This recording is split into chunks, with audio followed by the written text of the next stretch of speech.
Hey guys, Mulligan here, and welcome to the next part of my Omens of the Past card review. We continue with the multi-factions, and we're tackling Hooru today. As I said before, since there are less multi-faction cards than single-faction ones in this set, the remaining videos should be shorter. Before we get started, for those that didn't watch my preview videos, I will only be talking about the cards as far as viability for ranked play. If the card isn't viable for ranked play at all, then I'll try to touch on its draft viability. Also, I won't be talking about the banners, since even though you couldn't get them out of Empty Throne packs, they were still part of the previous metagame as set 0 cards. You just had to craft them. But let's get into it. The first card I want to talk about is Bring Down. This is a 2-power fast spell requiring 1 Justice and 1 Primal Influence to play. You silence an enemy unit. If it had flying, kill it. I've seen this in some constructed lists, but I don't think it's good enough in the format. Flying doesn't matter as much there as it does in draft. This being part Justice also means you're in a color that has access to Valkyrie Enforcer and Vanquish. Both better cards than this in my opinion. Never mind Harsh Rule. In draft though, this has been pretty solid for me so far. I like it better than say Violent Gust since it's a bit less narrow. Next we have Chthon the Far Watcher, a 2-power 2/3 unit requiring 1 Justice and 1 Primal Influence to play. He has Endurance, and an ultimate, you pay 6 to give Chthon flying and play a 4/4 owl with flying. I've got quite a bit to say about this one. When you think about units that are legendaries, the first thing that usually comes to mind is that they've got these insane stats and might have some ability that swings the game in a huge way, like Sandstorm Titan or Icaria. Chthon's stat line is pretty modest in that sense, but a 2/3 with Endurance for 2 is solid. What's really exciting though is the ultimate. This power sync has been used more than all the other cards in this legendary group, since it costs the least and even Hooru aggro decks can pull it off with some consistency. Getting 2 flyers in the air, pushing 6 damage for 6 power to finish the game is pretty good. Chthon is also just a great target to mentor as well for more aggressive Hooru decks thanks to it coming down early and having Endurance.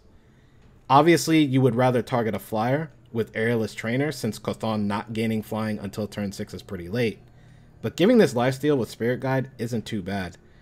It's a good blocker against aggro, but they've got the removal to beat it, like Torch and Suffocate, not to mention their other combat tricks.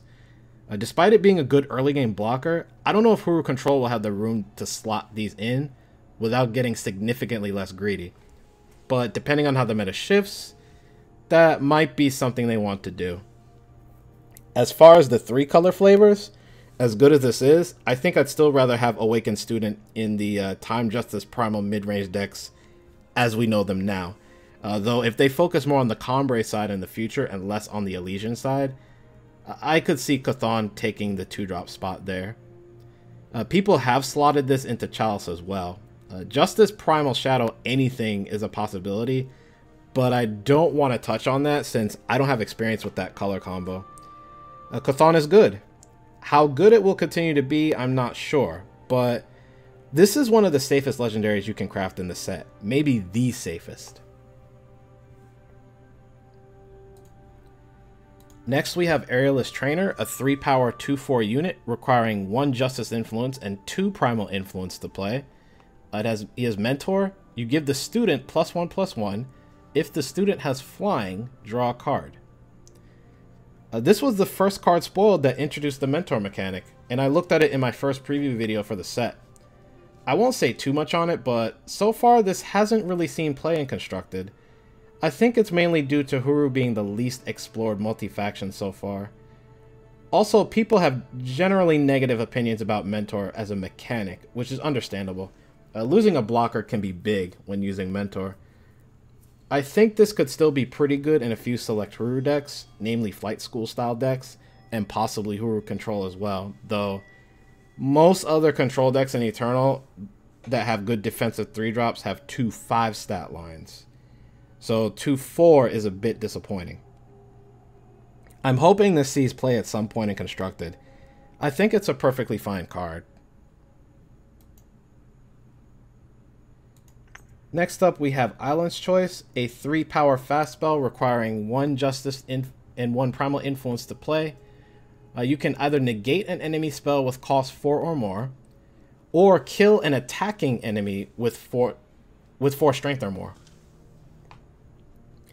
I think it's well balanced for a 3-cost choice card, and I have a lot of thoughts about this card as well. I feel the counterspell option will ultimately be meta dependent. There aren't many spells costing 4 or more that are popular in the metagame, unless it provides a game-winning effect like Channel the Tempest and Obliterate. It stabilizes you to get back in the game like Harsh Rule, or it tutors for something else like Rise to the Challenge or Celestial Omen. Granted, blanking those with this card is huge. Negating a Death Strike with this, while mana efficient, however, isn't exactly impressive. If cards like Leave a Witness and Banish get popular, then all the merrier. So control decks would have to be popular for the first option to see a ton of use. The second option I wasn't as impressed by initially when this first got spoiled. The effect has been pretty good now because time-based mid-range decks are the current flavor of the meta as a pseudo-vanquish at fast spell speed, but they have to be attacking, and I think once players get used to the possibility of interacting with this card in a game, it will start to get played around. Getting stuff that relies on attacking to get their value is always nice, like Impending Doom and, to a lesser extent, Umbran Reaper and Soulfire Drake, but most mid to late game units don't have to attack to get their value. A big Combrei can literally sit there and just outvalue you with Martial Ironthorn or Mystic Ascendant and never attack with anything. Ikaria has to have Aegis popped first.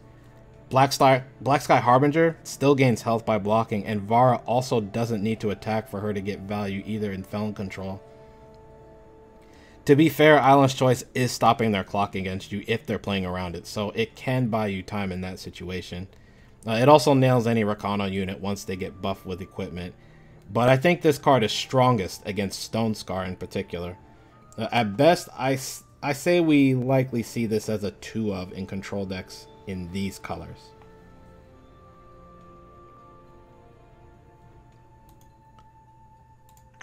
Next we have Spell Shield Architect, a 3-power 3/2 unit requiring 1 Justice and 1 Primal Influence to play.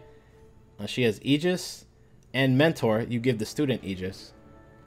I love this card. I think she's incredible for aggro and mid-range Hooru decks. I just feel Aegis is just that good, and this is overall better than Spirit Guide.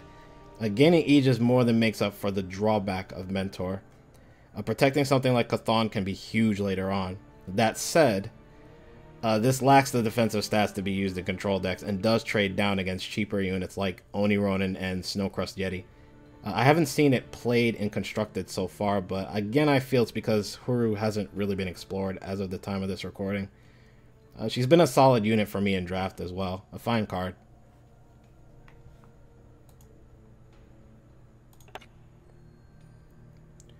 Next up is Master's Lesson, a 4-power spell requiring 2 Justice and 2 Primal Influence to play. It has Mentor. You draw a card for each of the student's battle skills. Another card I looked at in my first preview video. I said it wasn't bad back then, but that was in the context of not knowing the whole set.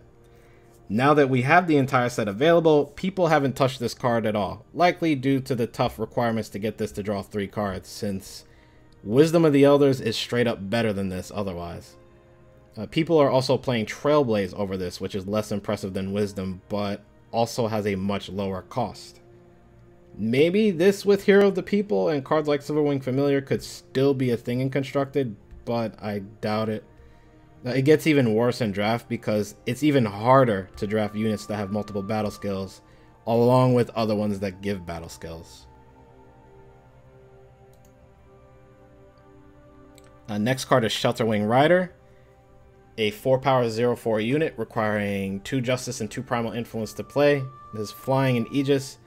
Shelterwing Rider has +5 strength while she has an Aegis. So I've seen this do work in some Chalice lists, but certain archetypes in general don't deal with Aegis very well, so I think this sticks around as a 5/4 more often than you might think. Felon Control is not the worst of that lot, as bad as some people talk about it, by the way. This has excellent synergy with the previously mentioned Spell Shield Architect, as well as Protect, and even Stand Together if you're going for a 3-color Time Splash. The options are limited as far as giving Aegis to units, but I imagine this will only get better as time goes on.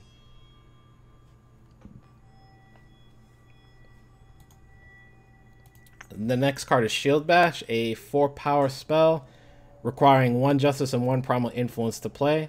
You stun an enemy unit, gain 2 armor, and draw a card. I'm a bit disappointed in this card. Despite it giving you 3 effects, none of them are high impact for a 4-cost card. I understand that the effects combined are the reason this costs 4, but none of them entice me to want to put a few copies in my deck.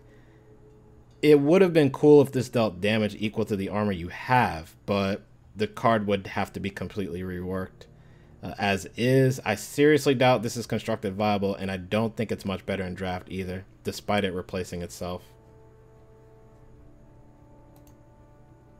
The next card is Champion of Order, a 5-power 2/2 unit requiring 1 Justice and 1 Primal Influence to play. If you have 5 Justice Influence at the start of your turn, double Champion of Order Strength and Health. If you have 5 Primal Influence at the start of your turn, play a copy of Champion of Order. So Hooru gets a souped up Order of the Spire as a champion. The opinions on this have been mixed. Some think it can be pretty good, and others say it's awful. I am sort of in the middle. I can see this being very good if you can protect it, and your deck is able to activate both abilities fairly consistently. So you're probably running Protect and or Spell Shield Architect. That extends to Stand Together if you splash time, but then you're stretching your influence even more with this card, needing 5 influence of Primal and Justice to activate each ability. If people have to end up running Hooru Stranger, this might not be worth it, despite the potential snowballing this can provide. I will reserve judgment as far as constructed goes. There might be a deck out there that no one has figured out yet. If this doesn't get used though, I will not be surprised. The next card is Duelist Blade, a 5-power 4/4 relic weapon requiring 1 Justice and 1 Primal Influence to play. When it comes into play, you gain an Aegis. A good card in its own right, but it might not be quite good enough for constructed. Aegis protects your other relics, it stops burn spells from killing you, and even stops effects like Azendel's Gift or Steward of the Past. However, it's very possible that the Aegis matters very little in many matchups. I really feel like this is just a worse Auric Runehammer, as the 1-time invulnerability is better than the 3 extra armor. If you need to deal 4 damage to something with this, the weapon is likely breaking on that unit, so I doubt you get many 2-for-1s. This seeing play will probably be meta dependent and constructed. In draft, this is a fine pickup. A better Mithril Mace for Hooru. The next card is Highwind Glider, a 6-power 1/5 unit requiring 1 Justice and 1 Primal Influence to play. It has flying, and you can pay 5 to draw a card. Awful in constructed. Very underwhelming for a 6-cost card. And you need a lot more than a low strength flyer that you have to spend 5 on every turn if you want to draw a card. This was clearly meant for draft, however, where this has been quite good in my experience. There's a reason people run Tower Top Patrol in their decks with time and draft. Hooru getting this and being able to use power to draw a card on turns where they have nothing else to do is great. I haven't been sad yet picking this card, but there are some other cards that take priority over this depending on what your deck needs. The next card is Meditative Stranger, a 6-power 4/4 unit requiring 1 Justice and 1 Primal Influence to play. While this is in play, Strangers have Aegis. I personally think this card is insane and is up there as one of the best Strangers in this whole set. There are so many Strangers that provide aura type effects that buff your other Strangers, and this protects all of them. This card included, making your board very resilient. The 4/4 stat line is a fair trade-off. If a Stranger deck breaks out in Constructed, I would be very surprised if this doesn't see play in it. Although, since this costs 6, I could see this not being played if that Stranger deck is very aggressive. Slower ones should definitely consider this card, however. As far as draft, I feel the same about this as I do about things like Tireless and Savage Stranger. If you've got the support, go for it. But know that these type of Strangers are risky since other people run Strangers in their draft decks. Now, the next card is Nostrix, Lord of Visions, a 6-power 5/7 unit requiring 3 Justice and 3 Primal Influence to play. It has Flying and Mentor. You give the student and each copy in your hand and deck +3/+3. Very strong 6-drop for Hooru. 7 health completely trolls Obliterate, and while Flame Blast for 7 does kill it, you spent 7 power, and usually your entire turn to kill a 6-drop. People have high hopes for this in Hooru mid-range decks, and I feel the same. I'd like for this to find a place in Hooru control, but I doubt it. The buff is nice, but Hooru control has historically run less units, and all of them usually provide value in the sense that they typically require 2 cards from your opponent to deal with. I'm talking stuff like Thunderstrike Dragon and Throne Warden. Nostrix doesn't provide that, unfortunately. A very solid unit otherwise for Constructed, though, even if mid-range decks are the only ones this might find a place in. And of course, this is an absolute bomb in draft. Finally, we have 8 of the Hooru, a 12-power spell requiring 2 Justice and 2 Primal Influence to play. You stun each enemy unit, play 2 4/4 owls with flying, draw 2 cards, and gain 4 armor. And it's sad that we have to end on a low note. I looked at this card in my 3rd preview video, and my opinions on it haven't really changed. This is Hooru's slightly better version of Dimensional Rift, the former Found legendary. The cost is what ultimately prevents this from seeing constructed play. A lot of people used Westwind Herald in their decks back when they were forced to use this card in a previous event mode in the game that previewed this legendary a few weeks back. Despite them being very similar to Hooru control in function, I don't think those decks can hold water in actual rank play. Outside of that deck, you're paying 12 to stabilize, and there are other cards that cost way less that also help you stabilize, like Harsh Rule, which actually kills all their stuff. Unplayable in both Constructed and Draft. And that's it for the Hooru cards. For those that stuck around to the end, thanks so much for listening to my thoughts. Hopefully you enjoyed the content. If you did, feel free to like the video. If you want to check out more, feel free to look around my channel. I have a few Eternal series that I do, such as Eternal Heirs, which is coming back this Friday, so I'm excited.